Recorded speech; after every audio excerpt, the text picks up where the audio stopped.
توقعات هيئة الأرصاد، هل ستستمر هذه الموجة غدا أو الليلة؟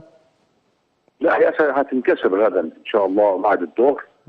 يعني هتقل كميات السحب، هتزداد فترات سطوع الشمس، هتبدا درجات الحراره تميل نحو الارتفاع وان ظلت اقل من معدلاتها. وطقس الغد هو شتوي بارد خلال ساعات النهار، شديد البروده ليلا. يمكن امبارح والنهارده كنا بنوصف الطقس بانه شديد البروده على مدار ال 24 ساعه.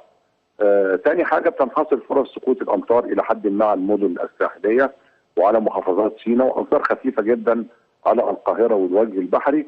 والاهم ان هتهدأ سرعه الرياح، فده هيكون ليه مردود ايجابي على كافه الانشطه اليوميه كافه قطاعات الدوله، والتحسن الملموس والكامل في الاحوال الجويه يوم الاحد القادم باذن الله. يوم الاحد اللي جاي ان شاء الله.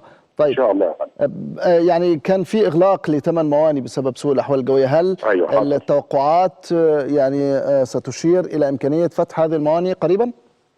هو طبعا صاحب القرار ده هيئه الموانئ حضرتك، يعني الارصاد بس بتقدم تحذيراتها وتوصياتها، لكن طبعا هيئه الموانئ هي صاحبه القرار الاول والاخير حسب رؤيتها وتقديرها للموقف يا فندم. انما انتم ما بتقولوش مثلا ينصح باستمرار الاغلاق؟ لا لا او لا ينصح لا, لا. احنا بنقول ان حركه الملاحه البحريه غير مهيئه فقط، لكن هم بيتخذوا القرار يا فندم.